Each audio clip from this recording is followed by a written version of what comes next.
back to my channel. My name is Erica and I'm a third year med student. If you've been watching my videos, then you know I've been doing a step 1 series, and I've been covering everything from what the exam is, to what resources I use, to my study schedule, to my daily schedule. So I've covered a ton of stuff, but I wanted to cover something that I think is probably one of the most important things about dedicated period, and that's how to stay motivated and how to prevent stress and anxiety, or how to combat it once you realize that you are stressed or anxious. So I wanted to start off with one tip for motivation that I don't think is probably the best thing, but something that I experienced, and I just wanted you to know about it so that you know that it's not weird and that it's completely normal to have this kind of feeling, but it might not be the most positive mode of motivation. And so that is motivation from fear. And I frequently felt this throughout dedicated period. There'd be times when I would be extremely stressed out and I would just think of myself in the exam failing or just not knowing anything, and just completely irrational thoughts about, not being prepared enough at all. And so I think that fear of not knowing anything in the exam kind of really motivated me to study sometimes. Like when I feel lazy and like I didn't want to study, I'd be like, no, I can't. If I don't know anything and I freak out on the test, then it's going to be horrible. And I would hate that feeling of sitting there and not knowing something. And so sometimes when I was feeling lazy or tired, that would really get me to sit there and study. But let me tell you about how that can actually hurt you. Because when you become so afraid, that can actually cause you to be just paralyzed. And so you're so stressed, you're so anxious, you want to study so badly, but because of your stress, you're not able to focus, you're not able to study efficiently. And so that's why I think that even though sometimes fear can work to your advantage, I wouldn't rely on that as my source of motivation, because I know how detrimental that can become and how easily that can actually become a negative. One of, I think, the better strategies to promote motivation and efficient studying is to remove as many distractions as possible.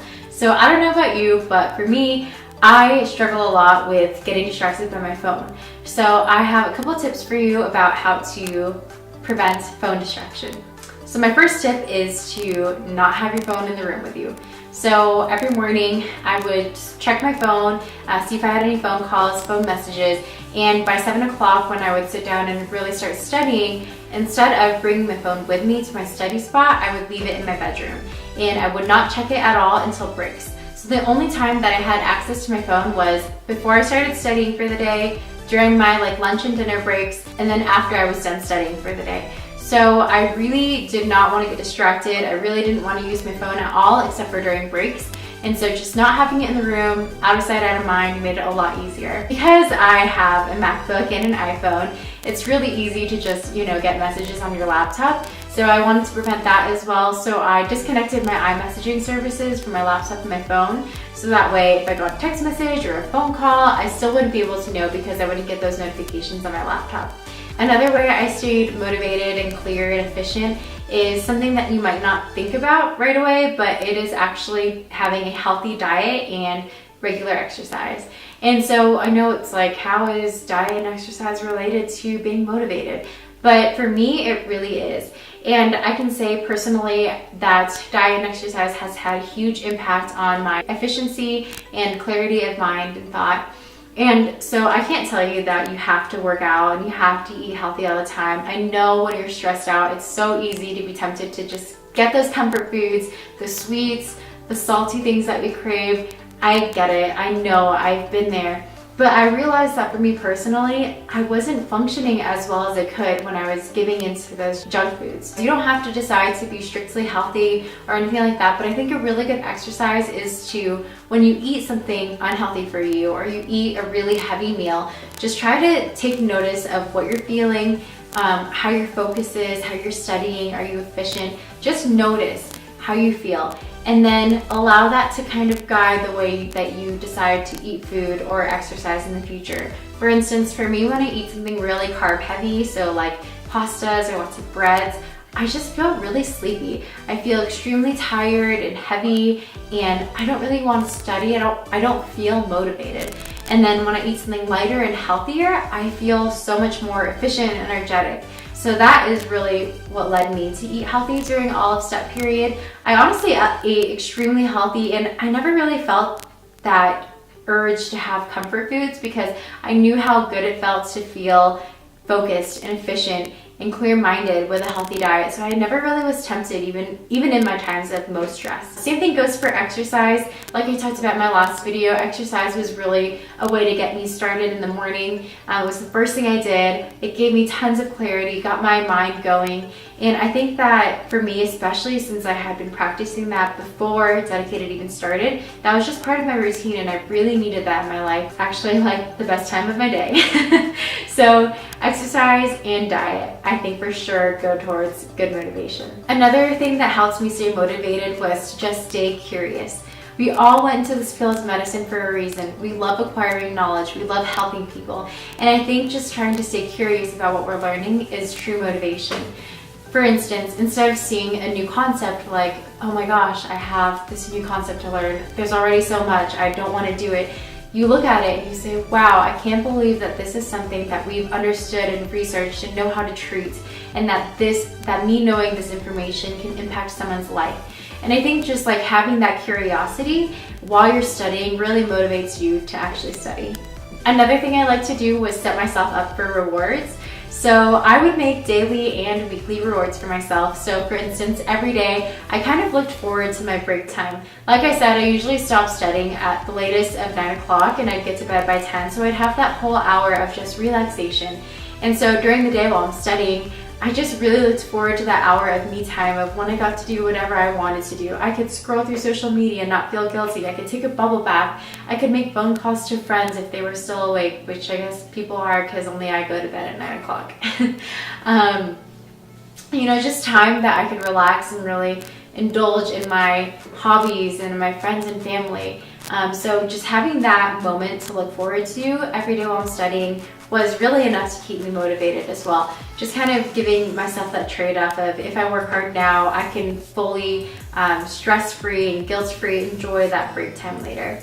And then I kind of did the same thing throughout the week. So like I said before, every Saturday I would give myself at least half a day off, sometimes a whole day off. And so I mostly use that time to do something outdoorsy and to go out to eat. So I would always look forward to finding the newest brunch place every week, to like get outdoor seating so we can enjoy being outside and having a good meal and just getting to feel a little bit spoiled. I kind of just look forward to that. And then, you know, obviously with the hiking, I think we went on hikes every weekend or maybe every other weekend.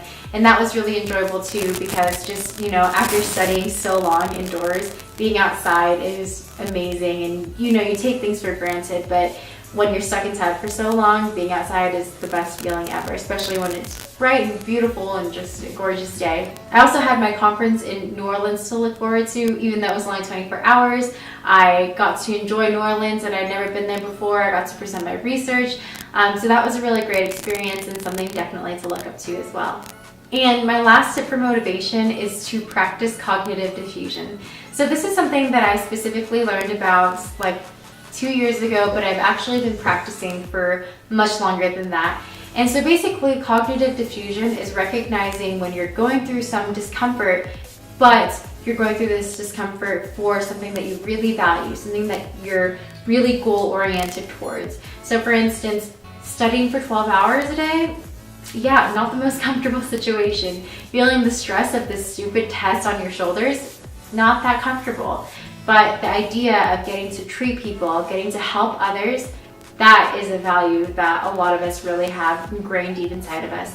And so I think that just keeping in mind the people that we're going to impact and to have the occupation that we're so blessed to have and to give so much to these patients, I think that in itself is motivation to get through the difficult times of studying. So I think at the points when I was most challenged, what it really came down to was remembering that this is for the greater good of others. This is going towards a meaningful life calling for me. This is something that I'm going to enjoy doing every single day.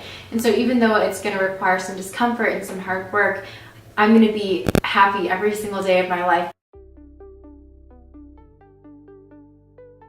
So like I already talked about before, I feel like diet and exercise is extremely important. Not only can it make you feel clear and focused and efficient when you're studying and keep you motivated, but it can also really alleviate some of the stressing and anxiety that you're holding on to. So I really can't stress how important diet and exercise were to me when I was going through this. Another thing that I think is extremely important has to do with sleep hygiene. And so like I was saying before in my last video, my study spot was actually in my parents' room. They let me use it while they were at work during the day. And I had this nice table set up next to this beautiful window, got to overlook my backyard and, you know, the bright, beautiful blue skies. But I never ever studied in my bedroom. My bedroom was my place of rest and relaxation and sleep, and I wanted to be able to do just that in my room. So I never wanted to bring any of my study stuff or never study in my room. So study in my parents' bedroom. In the afternoons I'd study in the dining room. Sometimes I would study in the backyard because I like to have some of that sunlight on me and try to get outside a little bit more. But I would never ever study in my bedroom because I just didn't want to associate the stress of studying with my relaxation time. So I think that really helped too in being able to sleep well at night. I never struggled with being able to sleep, even on my most stressed out nights or the night before the exam. I fell asleep like that. Like, I'm the kind of person who closes their eyes and I'm gonna sleep in like 2 minutes. So I think that kind of helps with it. But I think that not conditioning myself to think of my room as a stressful place of study and instead as a place of rest and relaxation was really important. Another important way to reduce the amount of stress that you feel is having a really good support system. So I am so lucky that I got to stay with my family because they helped me and supported me in so many different ways. Like, not only did they go grocery shopping for me and, you know, help out with laundry sometimes, that just, you know, took away just that much more stress, and I'm so grateful for my parents for that. But also just to have that social support, to have family or friends there to talk to when you're getting really stressed. I think it was really helpful to have people in my life both who aren't in the medical fields at all, and we could talk about anything just to get my mind off of things. And then also a lot of people, my friends, and then also my parents who are in the medical field and know exactly what I'm going through and experiencing, and being able to relate to them and getting advice from people who've gone through it before me was really important to me. So I can't stress how important it is to have people there for you. And the last thing that I want to recommend to reduce anxiety and stress is to just trust the process. You worked your butt off your first 2 years of med school, you worked your butt off when you're trying to develop the study schedule. You're always working hard. And I think that if you just trust the fact that you've put in the work, you trust the fact that you developed a schedule that's based on your own personal strengths and weaknesses, that you're gonna end up where you're supposed to end up. I fully believe that if you give 100% of your effort, you're going to get 100% of return. You're going to get exactly what you deserve. You're going to end up exactly where you're supposed to be.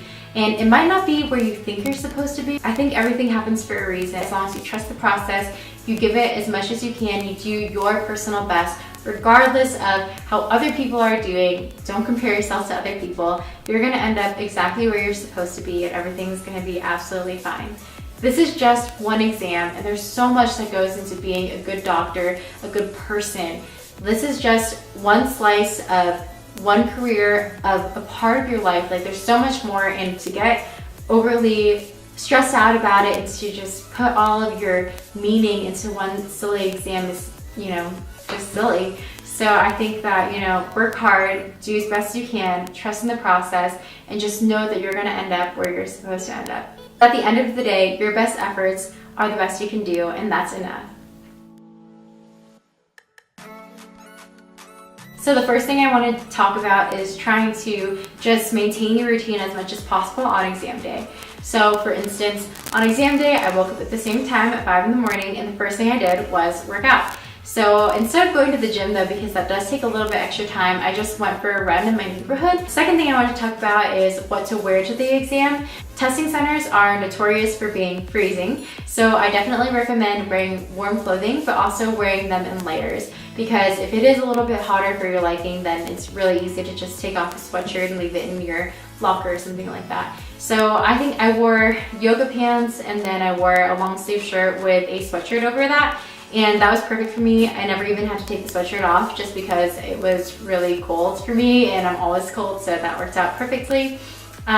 And I also have kind of like a superstition. I have these lucky pair of bright red Lululemon yoga pants that I wear to every single exam since my first exam of medical school. So I wore those to step 2, and you know, that was just kind of my superstition. My third tip is to try to get to the exam site early. And we actually got there extremely early. We were probably the first people in the parking lot, but then I kind of had like a little bit of a meltdown when I got there and started like freaking out, panicking a little bit. And I just knew it was best for me to really just take some deep breaths, meditate in the car for a little bit, get relaxed before going into the testing center, because I did not want to start my test being really anxious. But the reason I suggest trying to get there early is because you have to check in one at a time when you get to the testing center. I'm sure you experienced this with the MCAT, but they have to scan your finger for your fingerprint. They have to do a metal detector on you. They have to go through all of the rules about like scratch paper if you need a tissue, like all the silly stuff. But they have to go through all this one at a time. So if you're 10th in line, 9 people have to hear the spiel before you even get there. So it can take a lot of time, and I definitely suggest getting to the testing center early. I think they suggested to get there an hour early, so we got there an hour early and we were the first ones there, but people started showing up like really quickly after us. And then the last thing I wanted to talk about was how I took my breaks. So like I was saying in my other video, there's 45 minutes total of break given, and then you have a 15-minute tutorial that you can skip through, and then that time ends up getting added to your break time. The only thing I suggest not skipping on your tutorial is the audio check. And so you have headphones because you have to listen to heart murmurs, and I really suggest not skipping this part because this happened during my exam. There was a student who didn't check their audio phones, and it turned out that they didn't work. And so in the middle of her exam, she was like freaking out, and people were coming in and out trying to figure out the headphone situation because hers didn't work, and she couldn't get that time back on her exam, so she just lost it. And even though, you know, murmur questions may come up once or twice on the entire exam, it's really not worth that extra stress that you put on yourself when you find out that your headphones don't work in the middle of a testing block, or giving up the extra time on other questions because you're trying to figure out this whole headphone situation. So I recommend just testing out the headphones and then skipping through the rest of the tutorial, because most likely you've taken a practice exam and you know how it works pretty well. It's pretty similar to UWorld's self-assessments and NBME practice exams. There's like some very subtle differences, but pretty much they're exactly the same. And so yeah, definitely skip that so you'll have a full hour of break. And so the way I did it was, there's 7 blocks total of 40 questions. After the first block, I just kind of sat in the room, closed my eyes, took a couple deep breaths, and then I started the second block and was like, I feel refreshed, I still feel, you know, ready to go and energized. After the second block, I took about 5 minutes. I kind of just like needed to get up. I was feeling very antsy, so I left the room for like 2 minutes and came back in. But do prepare yourself that it might take some time to get back in the room, depending on how many people are entering and exiting and stuff like that. So I took like 2 minutes outside the room and then came back in, started my next block. After block 3, I needed a little bit more time, so I took about 10 minutes, kind of did the same thing, got up, walked around, went to the bathroom, took a sip of water, and then got back in. And then between blocks 4 and 5, that's when I took my long break. So I took probably around 20 minutes, and I just had my lunch. And for lunch, I just packed something very similar to what I usually pack. Like I think I had like sandwich and a granola bar and some nuts, something like that.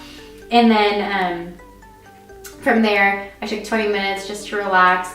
And it didn't take me 20 minutes to eat my lunch, but I just kind of wanted to not think for a little bit, have a good refresher, and then went back in. And then between blocks 5 and 6, I took about 10 minutes again, just to walk around, get out of the room. And then between 6 and 7, I was planning on taking a 5-minute break, but I was so antsy to just finish that I took like a 1 minute, closed my eyes, deep breaths, and then I just started. And I don't regret doing that at all. I felt like totally focused and totally fine. I was just really motivated to finish, so I felt fine not taking that long of a break between block 6 and 7. And then bam, you're done. And honestly, it's a crazy long exam, but when you're in it, you're so focused and you're so just on it that it seems like it flies by, except for like the last like block or two, and you're like, oh my god, how am I still here? But no, it's really fine, and it's totally normal to walk out of the test feeling like, what the heck just happened? You know, because you never see questions exactly like they're going to be on step. Even UWorld is a little bit different. NBMEs are definitely different than the questions that you'll get on the real exam. And so it's totally fine to feel like, oh my gosh, I've never seen that kind of stuff. Like, that's totally normal. And you just have to trust again in the process and just wait till you get your score back. So if I've imparted any knowledge in this video, what I do want you to remember is that you just have to trust in this process. Trust that your hard work and your preparation and everything that you've done leading up to that point is going to get you exactly to where you're supposed to be in this life. So I hope you enjoyed this video. If you liked it, give it a thumbs up and please subscribe to my channel because I upload new videos every Thursday. This is actually going to be my last video on my Step 1 series, but I am planning on doing future videos about how I studied for different shelf exams during my 3rd year, and then probably some tips about what I'm doing to prepare for residency applications and all that kind of stuff. So check back in.